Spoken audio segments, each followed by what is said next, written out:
औज़ुबिल्लाहिमिनश्शैतानिर्रजीम बिस्मिल्लाहिर्रहमानिर्रहीम। अस्सलामु अलैकुम वरहमतुल्लाहि वबरकातुह। Dear students, this is a very important topic, AC generator, which is an examination question, and we are going to study this in detail. याद रखिए, this is chapter number 14. तो ये खुद भी एक एग्जामिनेशन क्वेश्चन है, लेकिन रिमेंबर इस टॉपिक में we have to make a concept, और वो कॉन्सेप्ट ये है कि हमने ये कॉन्सेप्ट बनाना है कि what is AC current and AC voltage. ठीक है, आज आप लोगों ने ये सीखना है कि एसी करंट और एसी वोल्टेज का क्या मतलब है, क्योंकि इसके बाद जो चैप्टर है, चैप्टर नंबर 15, उसका नाम है एसी सर्किट्स। तो एसी सर्किट्स का मतलब है कि ये कॉन्सेप्ट पर हम उधर अप्लाई करते हैं। ठीक है, तो यहाँ पर हमने एक कॉन्सेप्ट बनाना है और इस कॉन्सेप्ट को फिर हमने चैप्टर नंबर 15 में अप्लाई करना है। तो इसी सेंस में this is a very important topic. देखें, एसी जनरेटर का क्या मतलब है। तो एसी का मतलब है अल्टरनेटिंग करंट, और देखिए नाम से ज़ाहिर है जनरेटर का मतलब है पैदा करने वाला। एसी जनरेटर का मतलब है एसी करंट पैदा करने वाले डिवाइस को एसी जनरेटर कहते हैं। ठीक है, तो इसका एक डेफिनेशन ये है कि a device which produces which generates AC current या AC voltage, that is called AC generator. AC current या एसी वोल्टेज का क्या मतलब है, ये हम आहिस्ता आहिस्ता पढ़ेंगे। ठीक है, देखें, या सिंपली हम इस तरह कह सकते हैं कि what is its definition, we can say a device which converts mechanical energy into electrical energy. A device which converts mechanical energy into electrical energy is called AC generator. याद रखिए, जनरेटर इलेक्ट्रिक मोटर का बिल्कुल उलट है। Motor क्या करती है, motor converts electrical energy into mechanical energy. मसलन ये फैन इलेक्ट्रिक मोटर है because it converts electrical energy AC current into mechanical energy. याद रखिए, generator converts mechanical energy into electrical energy. तो प्लीज़ रिमेंबर, ये पूरा चैप्टर दो इफेक्ट्स पर बेस्ड है, एक जेनरेटिंग इफेक्ट और एक मोटर इफेक्ट। जेनरेटिंग इफेक्ट का मतलब है conversion of mechanical energy into electrical energy, और मोटर इफेक्ट का मतलब है conversion of electrical energy into mechanical energy. ठीक है, तो what is AC generator? A device which converts mechanical energy into electrical energy is called a AC generator. Yeah, a device which converts mechanical energy into AC current is called AC generator. ठीक है, इसका basic principle क्या है, याद रखिए paper में आप लोग इसी तरह ऑर्डर में लिखेंगे, पहले डेफिनेशन, फिर basic principle, construction, number 4 theory and working, number 5 mathematical expression, और आखिर में we will study its graphical representation. ठीक है, आप लोग जब पेपर में लिखते हैं, because this is an examination question, तो आप इसी तरह ऑर्डर में लिखेंगे। याद रखिए, एसी जनरेटर का बेसिक प्रिंसिपल है इलेक्ट्रोमैग्नेटिक इंडक्शन। तो in other words, AC generator का बेसिक प्रिंसिपल है Faraday's law of electromagnetic induction. इसका बेसिक प्रिंसिपल है Faraday's law of electromagnetic induction. और याद रखिए, हम स्टार्ट कहाँ से लेंगे, फैराडे लॉ से, क्योंकि हमने ये डिसाइड किया था कि इस चैप्टर के हर टॉपिक में हम स्टार्ट कहाँ से लेंगे, फैराडे लॉ से। और हर टॉपिक में, ठीक है, इस चैप्टर के हर टॉपिक में ठीक है, Faraday law and the Lenz law will be applicable, is it? तो what is AC generator? A device which converts mechanical energy into electrical energy. Basic principle क्या है? Faraday's law of electromagnetic induction, ठीक है। और याद रखिए इसके construction में अगर आप गौर से देखें, कंस्ट्रक्शन में एक परमानेंट मैग्नेटिक फील्ड है। देखिए ये एक मैग्नेट है, दिस इज अनदर मैग्नेट, ठीक है, और मैग्नेटिक फील्ड का डायरेक्शन नॉर्थ से साउथ की तरफ है। तो number 1 there is a permanent magnetic field, number 2 rectangular coil ABCD, clear? दो स्लिप रिंग्स हैं R1 R2, ये रिंग नंबर 1 है, ये रिंग नंबर 2 है, और दो कार्बन ब्रशेज हैं B1 एंड B2, और ये है लोड रेजिस्टर। इस RL का मतलब है लोड रेजिस्टर। लोड रेजिस्टर का मतलब ये है कि अगर आप जनरेटर के साथ बल्ब अटैच करें तो it will be a load on the generator. Generator के साथ फैन अटैच करें, it will be a load on the generator. आप जनरेटर के साथ सपोज वॉशिंग मशीन अटैच करें, सीविंग मशीन अटैच करें, तो that will be a load on the generator, ठीक है। तो फैन है, बल्ब है, रेफ्रिजरेटर है, एयर कंडीशनर है, फॉर एग्जाम्पल, ठीक है, what ever it may be, लेकिन इसको हम RL से रिप्रेजेंट करते हैं। तो RL का मतलब है लोड रेजिस्टर, ठीक है। तो कंस्ट्रक्शन में number 1 a permanent magnetic field, number 2 rectangular coil, number 3 2 slip rings. Slip rings इसे क्यों कहते हैं I tell you later on. और number 4 2 carbon brushes and number 5 load resistor. तो आप देखें AC जनरेटर के कंस्ट्रक्शन में देयर आर 5 थिंग्स। दोबारा सुने, permanent magnetic field, rectangular coil, 2 slip rings, 2 carbon brushes and 1 load resistor, is it? अच्छा देखिए, याद रखें we are now coming to its theory and working. लेकिन रिमेंबर हमारे पास एक होता है DC करंट। देखिए DC करंट का मतलब है, फॉर एग्जाम्पल देखिए ये साइड साफ,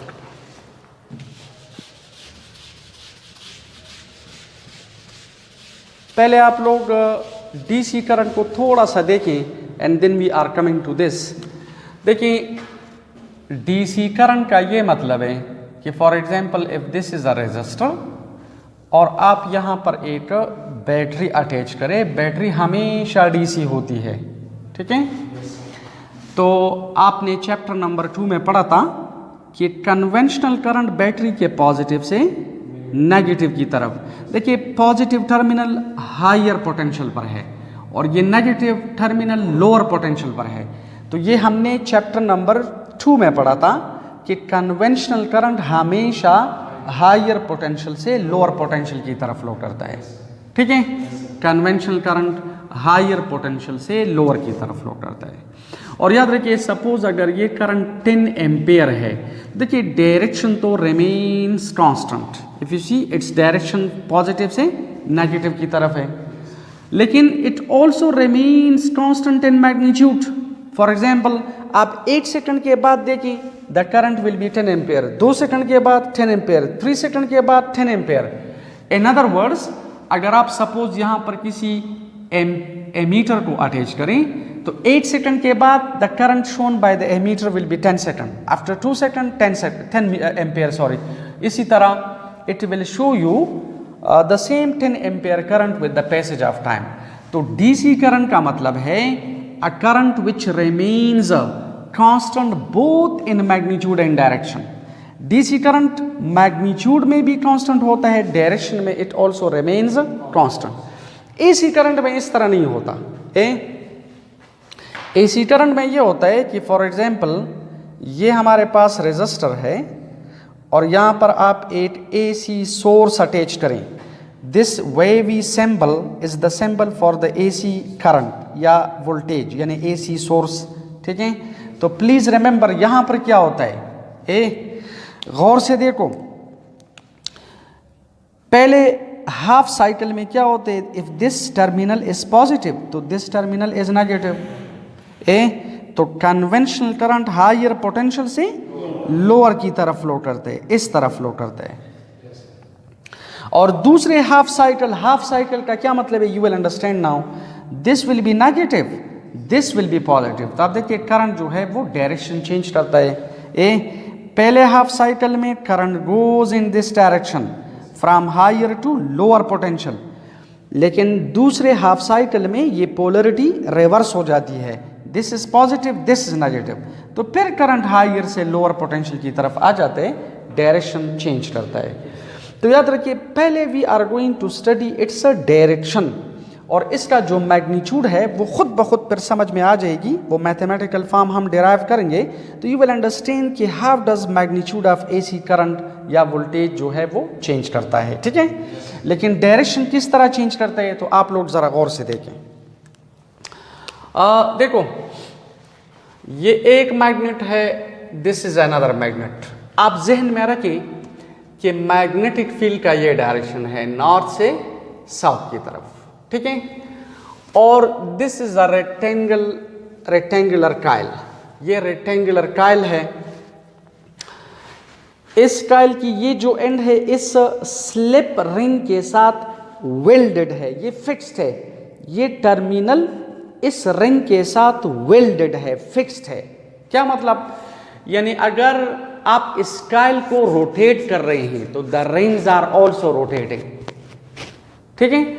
और ये जो टर्मिनल, ये बड़ी वाली टर्मिनल जो आपको नजर आ रही है, ये इस रिंग के साथ टच नहीं है। जरा गौर से सुने, ये जो टर्मिनल है ना, ये इस रिंग के साथ टच नहीं है, बल्कि इसके अंदर से निकलकर इसके साथ टच है। ये जो छोटा टर्मिनल है ये रिंग R1 के साथ टच है, वेल्डेड है। और ये जो बड़ी टर्मिनल है तो ये R2 के साथ टच है। और ये जो B1 और B2 है, these are called carbon brushes. Carbon brushes का मतलब है कि ये इंसुलेटिंग मटेरियल है। तो ये इंसुलेटिंग मटेरियल नंबर 1 तो ये है कि ये जो वायर है इसके लिए एक सपोर्ट भी है, ठीक है, ये इसके लिए एक सपोर्ट भी है। और दूसरी बात ये है कि ये जो तार है ये इसके अंदर आकर इस तरह इस रिंग के साथ टच है, या इधर फॉर एग्जांपल आप यहाँ से कनेक्शन ले सकते हैं। तो असल में इधर जो वायर है वो स्लिप रिंग के ऊपर सिर्फ पड़ी है। मसलन ये तार है और ये रिंग है, अगर ये रिंग इस तरह रोटेट करती है, देखिए द रिंग इज रोटेटिंग, तो ये वायर इसके ऊपर सिर्फ स्लिप कर रही है। इसी वजह से इन रिंग्स को वी कॉल स्लिप रिंग्स। देखिए the rings are rotating like this, और अब देखिए ये जो वायर है ये इसके ऊपर इस तरह पड़ी है। तो therefore if you are rotating the coil तो the rings are also rotating, लेकिन the brushes are static, the brushes are at rest. तो प्लीज रिमेंबर, अब जरा गौर से देखें, शुरू में ये काइल इस तरह होती है, इस तरह। अब देखें इधर साउथ पोल है सपोज उस मैग्नेट का, इस मैग्नेट का नॉर्थ है, तो मैग्नेटिक फील्ड इस डायरेक्शन में है, इस तरह है। और अब देखिए ये काइल इस तरह है। अगर ये काइल इस तरह है तो maximum flux is passing through this Kyle, flux is maximum and flux doesn't change, the Kyle is at rest. लेकिन देखिए जब आप इस काइल को इस तरह रोटेट कर रहे हैं तो if you see flux changes, flux decreases, now the flux is zero, लेकिन change in flux is maximum. गौर से देखें, इस पोजीशन में flux is maximum, change in flux is zero. जब आप इसे इस तरह रोटेट कर रहे हैं तो इस केस में देखिए, इस केस में what happens, the flux is zero, change in flux is maximum. और फिर आप देखिए फ्लक्स आहिस्ता आहिस्ता बढ़ जाते हैं, बढ़ जाते हैं, बढ़ जाते हैं, बढ़ जाते हैं, बढ़ जाते हैं मैक्सिमम, लेकिन the change in flux is equal to zero. तो जब आप इस काइल को एंटी क्लॉकवाइज डायरेक्शन में रोटेट कर रहे हैं, देखिए ये जो आपको ग्रीन लाइन नजर आती है, ये ग्रीन लाइन जो डॉटेड लाइन नजर आ रही है, this is an imaginary line which represents the axis of rotation of the coil. तो इस काइल को we are rotating in the anti clockwise direction. इस एरोहेड को देखें, it is in the anti clockwise. इसे हम इस तरह रोटेट कर रहे हैं। We are rotating the coil in the anti clockwise direction. तो जरा गौर से देखिए, अगर आप इस काइल को एंटी क्लॉकवाइज डायरेक्शन में रोटेट कर रहे हैं, आप इस काइल को मैग्नेटिक फील्ड में रोटेट कर रहे हैं, तो you are basically changing the angle between A and B. आप ए और बी के दरमियान एंगल चेंज कर रहे हैं। हमने इस चैप्टर में बार बार पढ़ा है मैग्नेटिक फील्ड बराबर है बी ए कॉस थीटा। आपको अगर याद है, हमने पढ़ा था कि इस चैप्टर के शुरू में we will study change in flux due to change in B. फिर वी स्टडीड मोशनल ईएमएफ में change in flux due to change in A, and now we are going to study change in flux due to change in theta. अगरचे this is also a motional EMF, क्योंकि the magnetic field is at rest, we are rotating the coil in the magnetic field. तो please remember, इस case में न हम B change कर रहे हैं न ए चेंज कर रहे हैं, हम ए और बी के दरमियान एंगल को चेंज कर रहे हैं। किस तरह चेंज कर रहे हैं? देखिए इस तरह, मसलन ये काइल इस तरह है, मैग्नेटिक फील्ड इस डायरेक्शन में है और इसका जो नॉर्मल यूनिट वेक्टर है वो इस डायरेक्शन में है, वेक्टर एरिया का ये डायरेक्शन है। So the angle is 0, cos 0 is 1, the flux is maximum। जब आप इसे इस तरह रोटेट करें तो एंगल आहिस्ता आहिस्ता बढ़ जाता है, बढ़ जाता है, बढ़ जाता है, बढ़ जाता है। Now the angle is 90। देखिए B is in this direction, normal is in this direction, तो cos 90 is equal to 0, the flux is 0, change in flux is maximum. और फिर आप देखिए आहिस्ता आहिस्ता रोटेट करे, रोटेट करे, रोटेट करे, the angle is 180। Now normal is in this direction, B is in this direction, angle is 180 और sin 180 cos 180 is -1, मतलब the flux is maximum in opposite direction. और फिर आहिस्ता आहिस्ता 270 पर 0, cos 270 0 है, और फिर आहिस्ता आहिस्ता बढ़ जाते हैं, बढ़ जाते हैं, बढ़ जाते हैं 360 पर मैक्सिमम। तो इस काइल को we are rotating in the anti clockwise direction. When you are rotating the coil, you are changing the angle between A and B, or change in angle between A and B is responsible for change in flux, or change in magnetic flux is responsible for induced EMF according to the Faraday's law। तो याद रखिए, mathematical calculation में हम start कहाँ से लेंगे? Faraday law से। लेकिन पहले we are going to discuss its direction. तो याद रखिए, जब आप इस काइल को मैग्नेटिक फील्ड में रोटेट कर रहे हैं, you are change in the magnetic flux, or change in magnetic flux is responsible for induced EMF। तो we say Faraday law of electromagnetic induction is the basic principle for AC generator। अच्छा, अब direction को देखें। पहले हम direction discuss कर रहे हैं। Look at, इस काइल को हम किस डायरेक्शन में रोटेट कर रहे हैं? एंटी क्लॉकवाइज डायरेक्शन में। अकॉर्डिंग टू द लेंज़ेज़ लॉ, इस काइल पर जो अपोजिंग टॉर्क है वो किस डायरेक्शन में पैदा होगा? क्लॉकवाइज में।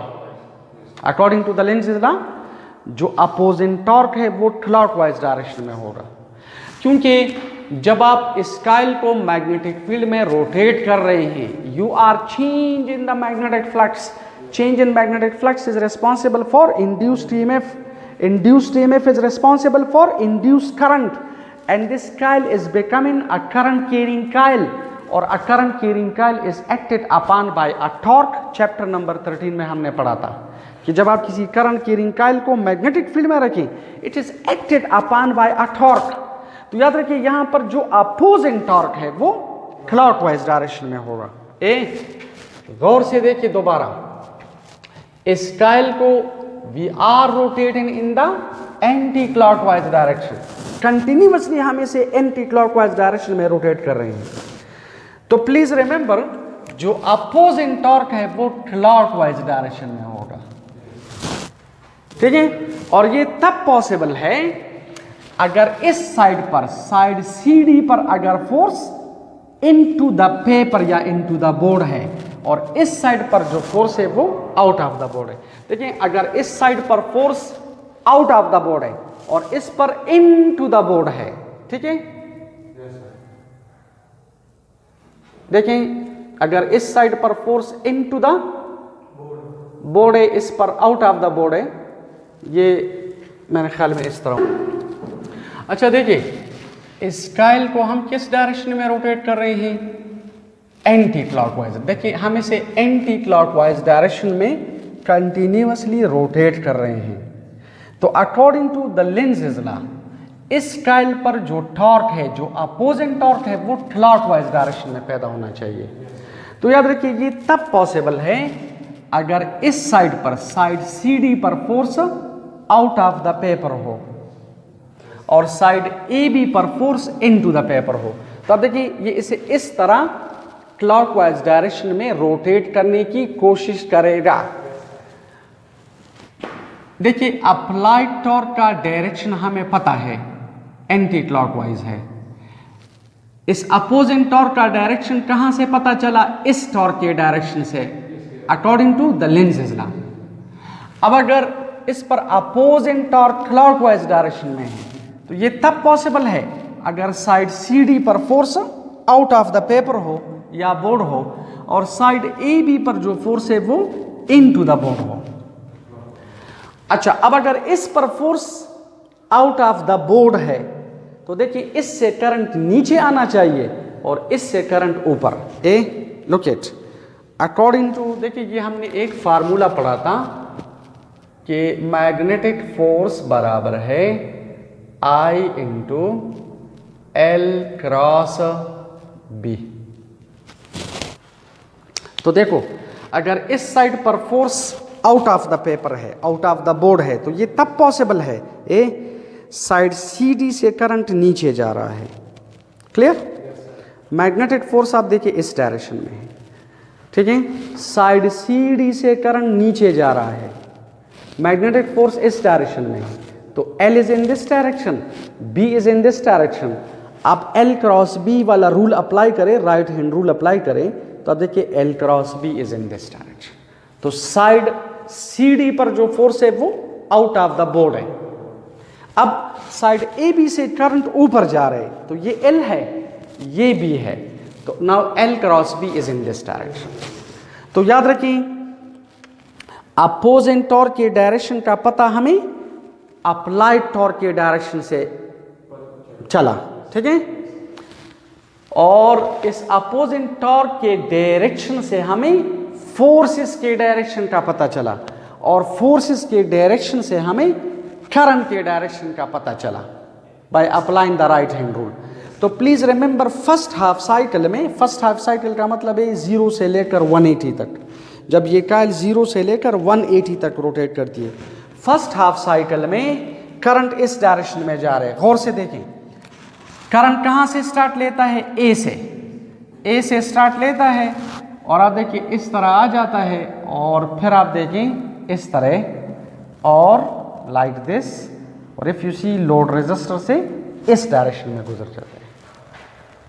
याद रखिए दूसरे हाफ साइकिल में व्हाट हैपेंस, ये जो CD साइड है ये इधर आ जाती है और ये AB साइड इधर आ जाती है। आप गौर से देखिए पहले हाफ साइकिल में ये छोटा टर्मिनल इधर था, बड़ा टर्मिनल इधर था। दूसरे हाफ साइकिल में ये बड़ा टर्मिनल इधर आ जाते हैं, छोटा टर्मिनल उधर। लेकिन जो स्लिप रिंग्स है वो कंसंट्रिक है, वो अपनी जगह पर है। देखो ये दूसरे हाफ साइकिल में ये जो AB साइड है ये उधर चली जाती है, तो ये इधर आ जाती है, और जो CD है वो इधर आ जाती है। तो आप लोग देखिए फिर भी continuously applied torque anti clockwise direction में है, तो continuously opposing torque clockwise direction में होगा। तो कंटिन्यूअसली इधर जो भी साइड है, इधर जो भी साइड है, इस पर force out of the paper होगा और इस पर फोर्स इनटू द पेपर या इनटू द बोर्ड होगा। तो ऑटोमेटिकली आप करंट सीड देखिए पहले हाफ साइकिल में करंट AB से ऊपर जा रहा था, CD से नीचे। और याद रखिए दूसरे हाफ साइकिल में जो करंट है वो CD से ऊपर जा रहे हैं। देखिए CD से ये करंट ऊपर जा रहे हैं और बी ए से या ए बी से ये नीचे आ रहे हैं। तो देखें पहले हाफ साइकिल में करंट ए से स्टार्ट लेकर सी पर आ जाता था और अब सी से स्टार्ट लेकर आप देखिए ए पर आ जाते हैं, लेकिन ये देखिए ये करंट इस तरह आ जाएगा, इस तरह इस तरह इस तरह, तो ऑपोजिट डायरेक्शन में। तो गौर से देखें पहले हाफ साइकिल में लोड रेजिस्टर से current was passing in this direction और दूसरे हाफ साइकिल में लोड रेजिस्टर से current is passing in this direction. अब दोबारा देखें पहले हाफ साइकिल में करंट ए से स्टार्ट लेता है according to the Lenz law और इस तरह देखें ये इधर आ जाता है करंट और लोड रेजिस्टर से इस डायरेक्शन में गुजर जाता है। दूसरे हाफ साइकिल में ये ए बी साइड उधर जाती है और सी डी साइड इधर आ जाती है। अब सी डी इधर है तो अब सी में से करंट एंटर करता है, ए करंट इस तरह जा रहे हैं according to the Lenz law, to satisfy the Lenz law the current will come like this.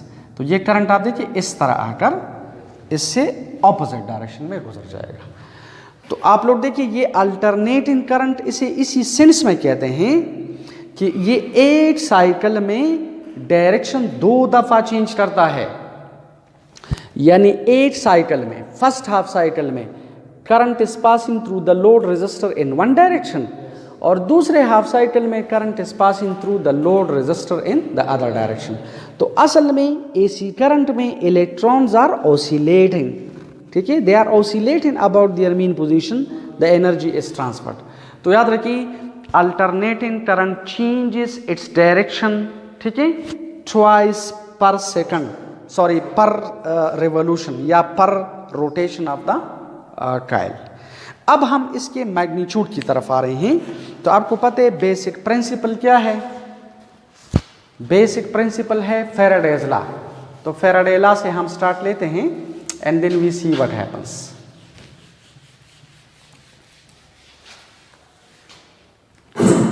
शाबाश। अच्छा, now we are going to do its mathematical derivation, means we are going to study the magnitude of induced EMF या alternating voltage and then current. Okay, so look at, we are rotating the coil in the magnetic field, so flux is changing. Change in flux is responsible for induced EMF according to the Faraday's law. So we will have to apply the Faraday's law. तो Faraday law apply करते हैं। तो देखिए according to the Faraday's law, this is equal to minus n and delta phi sub m divided by delta t. This is let equation number 1. हमें पता है magnetic flux बराबर है B dot A. So magnetic flux is, this is B A cos theta. This is equation number 2। याद रखिए इधर जो theta है ये हम यहाँ से एलिमिनेट करके in terms of time express करते हैं। क्यों, वो मैं आपको बाद में बताऊंगा कि इस तरह हम क्यों करते हैं।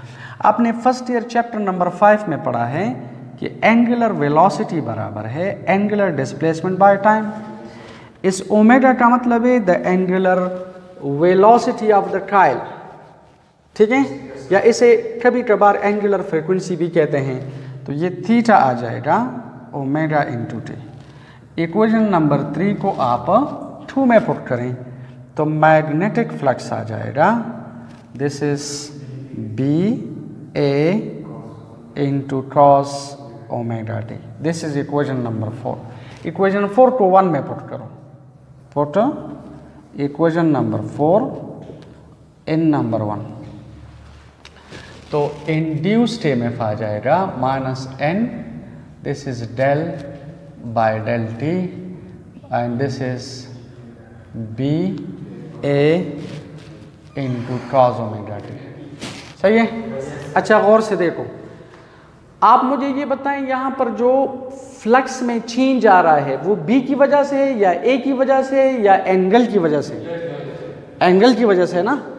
तो B और A को बाहर करें, सो this is minus n B A and this is del by del t into cos omega t. This is equation number 5. याद रखें, अगर आप derivative of cos omega t ले लें, look at, इस थीटा को मैंने इन टर्म्स ऑफ टाइम क्यों लिखा?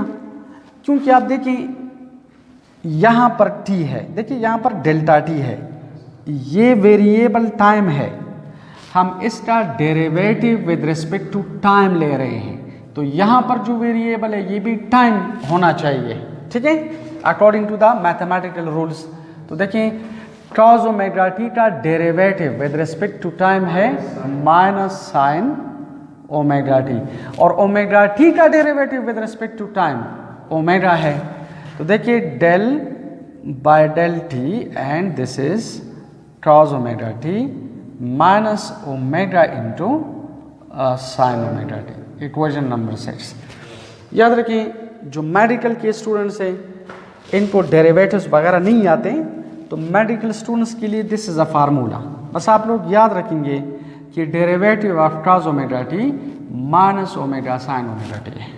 अब आप ऐसा करें, पुट इक्वेशन नंबर 6 इन नंबर 5, तो इंड्यूस्ड ईएमएफ आ जाएगा माइनस एन बी ए और minus omega into sine omega T. देखिए minus into minus plus, so this is N B A omega into sine omega T. सही है, ये सब with the sets.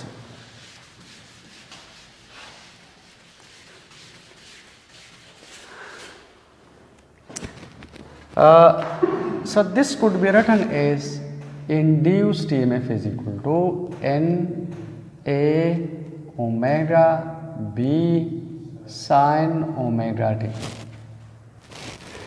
याद रखिए इंड्यूस्ड ईएमएफ का क्या मतलब है? इंड्यूस्ड ईएमएफ का मतलब है voltage. Induced EMF means induced potential difference, induced voltage. तो इस एप्सिलॉन की जगह मैंने V लिखा, और this is N A omega B into sine omega T. N का मतलब है number of turns in the coil, A means area of the coil, omega means angular velocity of the coil, और B means magnetic field. और याद रखिए omega t का मतलब है एंगल, लेकिन this is also called phase angle. Phase angle मैं बता रहा हूं कि इसका क्या मतलब है, लेकिन this is equation number 7। Sine omega t का मैक्सिमम वैल्यू क्या है? 1। तो we can write like this, we can say, इसे हम थोड़ा सा सिंप्लीफाई करते हैं, we say when omega t is equal to 90, ठीक है, तो this voltage will be maximum and this is represented by V naught या V maximum। so equation number 7 में अगर आप values put करें, इस V की जगह लिखो V naught और this will be N A omega B into sin 90। so V naught is equal to N A, ठीक है, omega B sin 90 is 1, so V naught is equal to N A omega into B। This is like equation number 8। आप ऐसा करें, put इसकी जगह put equation number 8 and 7, put equation number 8 in equation number 7, ठीक है।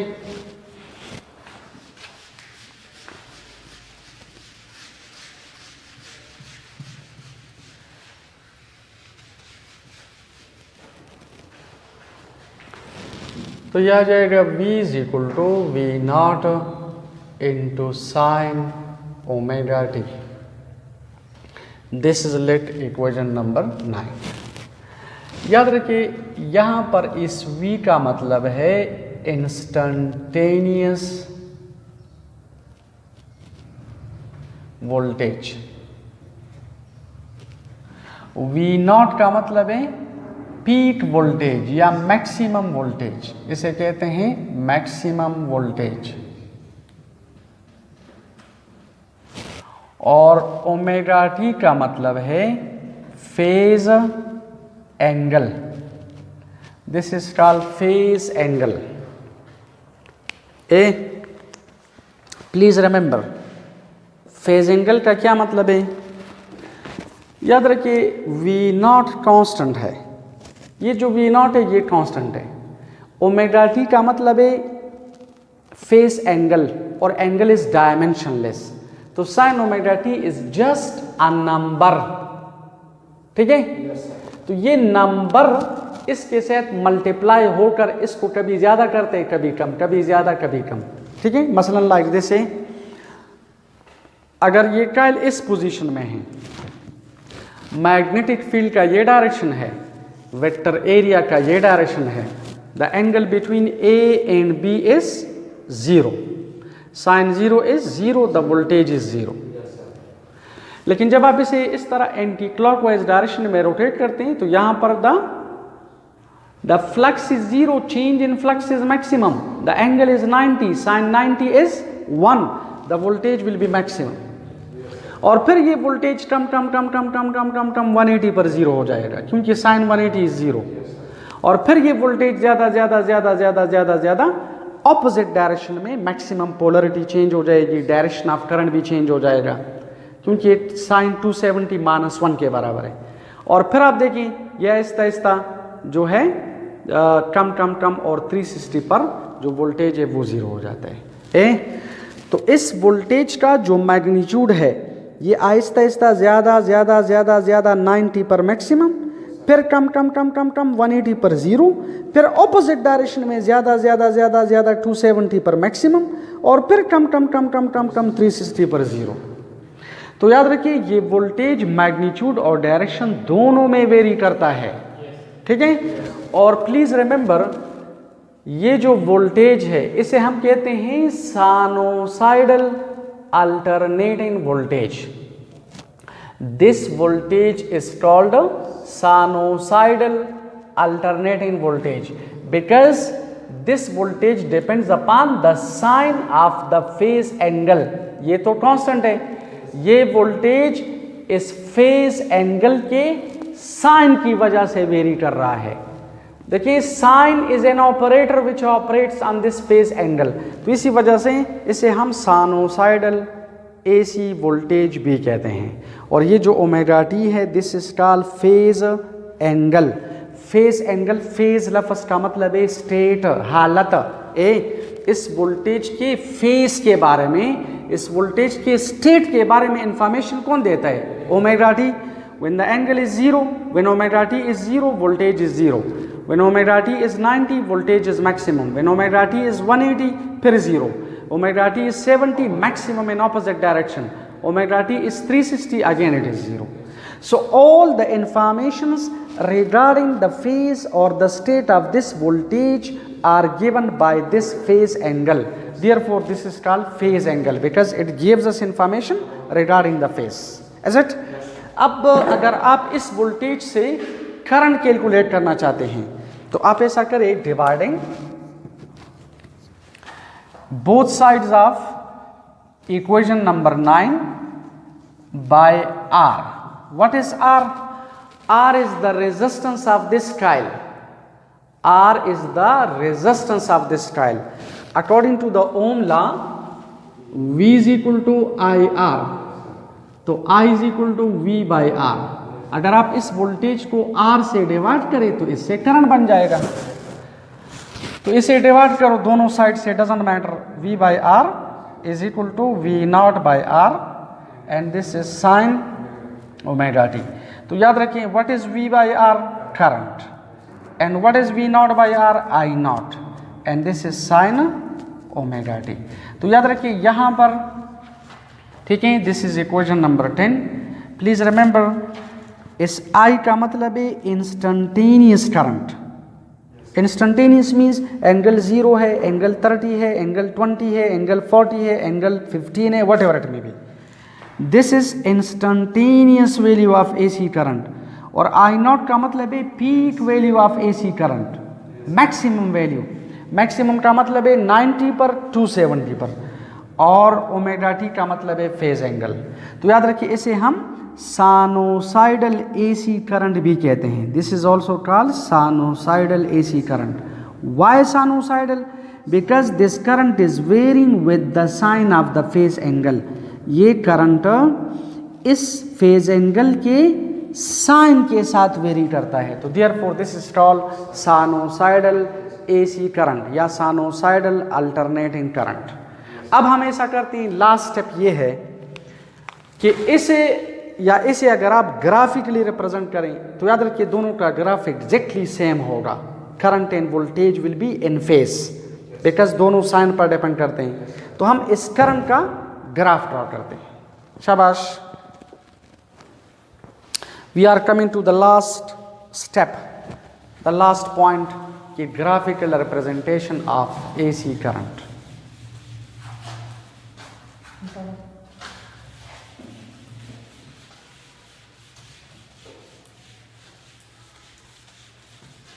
ठीक है, last जो स्टेप है वो है ग्राफिकल रिप्रेजेंटेशन।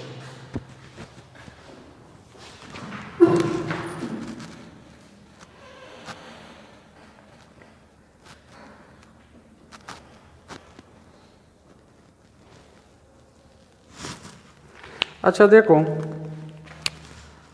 अल्टरनेटिंग करंट का जो इक्वेशन है, this is I is equal to I naught into sine omega T.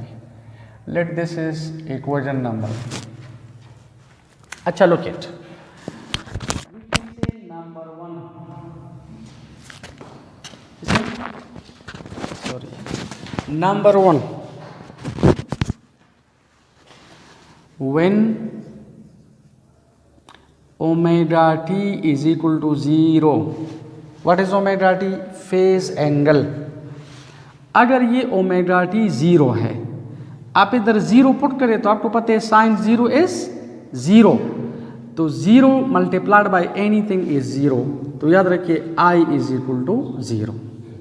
When omega t is 0 the current will be 0। इस ओमेगा टी की जगह 0 पुट करें तो sine 0 is 0, 0 multiplied by I not तो 0, तो I is equal to 0। Number 2, when omega t is 90, अगर phase angle 90 है, what is sine 90? 1 multiplied by I not, तो I is maximum which is I not. Number 3, when omega t is 180, what is sin 180? 0 multiplied by anything is 0, so this is 0। number 4, when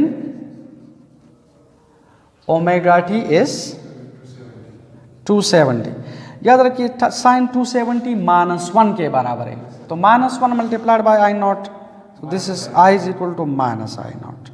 ठीक है, यानी the current will be maximum in the opposite direction. और याद रखिए number 5, when omega t is 360, sine 360 1 के बराबर, sorry 0 के बराबर होते हैं, so the current is again 0। ठीक है, the current is again 0। Sine 360 is 0, तो 0 मल्टीप्लाइड बाय आई नॉट 0। अब हम इन वैल्यूज को प्लॉट करते हैं, ग्राफिकली इन्हें प्लॉट करते हैं, और वी सी कि इसका प्लॉट किस तरह है। तो देखो, अगर आप इन्हें प्लॉट करें,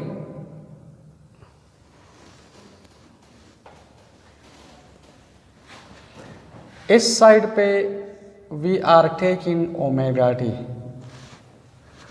और इस साइड पे वी आर टेकिंग करंट। ठीक है,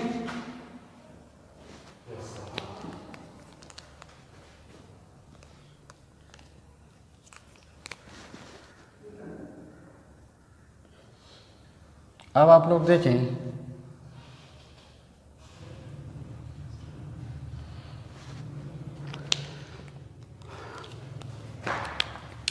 when the angle is 0, current is 0, when the angle is 90,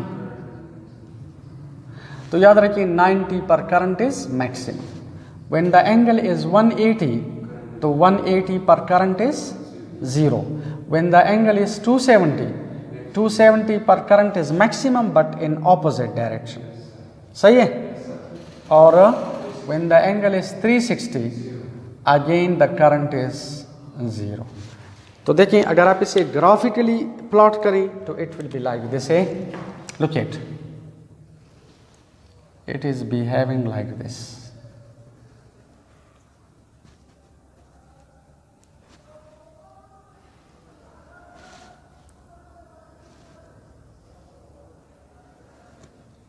So this is the graphical representation of the alternating current. अगर आप alternating voltage plot करें तो याद रखिए alternating voltage का जो plot है वो भी इस तरह होगा। ठीक है। अच्छा, एक बात आप याद रखें कि इफ़ यू सी 0 से लेकर 180 तक all the values are positive, तो पॉजिटिव वैल्यूज का मतलब है कि current goes in one direction. और आप देखिए करंट आहिस्ता आहिस्ता बढ़ जाते 90 पर मैक्सिमम, फिर कम 180 पर 0। 180 के बाद पोलरिटी चेंज हो जाती है। आप देखिए 180 के बाद all the values are negative, तो नेगेटिव का मतलब है कि now the current goes in opposite direction. The current goes in opposite direction. Opposite direction में करंट बढ़ जाते 270 पर मैक्सिमम और फिर कम 360 पर 0। तो इसी वजह से हम कहते हैं कि अल्टरनेटिंग करंट का क्या मतलब है। अल्टरनेटिंग करंट का मतलब है a current which varies both in magnitude and direction. A current which varies both in magnitude and direction is called alternating current. आप लोग देखिए, ये करंट मैग्नीट्यूड में भी वेरी करता है और डायरेक्शन में भी वेरी करता है। फर्स्ट हाफ साइकिल में all the values of the current are positive और सेकंड हाफ साइकिल में all the values are negative. अच्छा, एक बात आप याद रखें, अगर आप इस करंट को अगेंस्ट टाइम प्लॉट करें, डजंट मैटर। याद रखिए when t is equal to 0, इधर देखें when t is equal to 0, तो this will be 0, so we can say the current is 0। When the angle is 90, तो please remember the time will be t/4। ठीक है, मैं इसे इस तरह इधर लिखता हूं। देखें t/4 टाइम के बाद the current will be maximum. t/4 के साथ t/4 ऐड करो तो t/2 के साथ करंट विल बी 0। और आप देखिए t/2 के साथ t/4 ऐड करो तो 3t/4 के बाद the current is maximum in opposite direction. और आप देखिए 3t/4 के साथ t/4 ऐड करो तो after t the time will be again 0। तो अगर आप इसे in terms of time plot करें या in terms of angle plot करें तो डजंट मैटर। आप जरा गौर से देखें। फॉर एग्जाम्पल, इस बुक की ये साइड आपकी तरफ है, जब ये साइड वापस आपकी तरफ आ जाएगी तो one cycle is completed, one revolution is completed. और how much angle is completed? 360। How much time is taken? t, capital T, which is called time period. If it is like this, the angle is 90. Sorry, the angle is 0. Now this is 90, 180, 270 और 360। तो आप देखिए angle is 0, sorry angle is 0, 0 के साथ 90 add करो तो 90, 90 के साथ 90 180, 180 के साथ 90 270, 270 के साथ 90 तो 360। बिल्कुल exactly like this. When the angle is 0 the time is 0, when the angle is 90 the time is t/4। t/4 के साथ t/4 ऐड करो तो t/2, t/2 के साथ t/4 ऐड करो 3t/4, 3t/4 के साथ t/4 ऐड करो तो t। तो याद रखें, आप अगर इसे in terms of time plot करें या in terms of angle doesn't matter. ये टाइम देखें,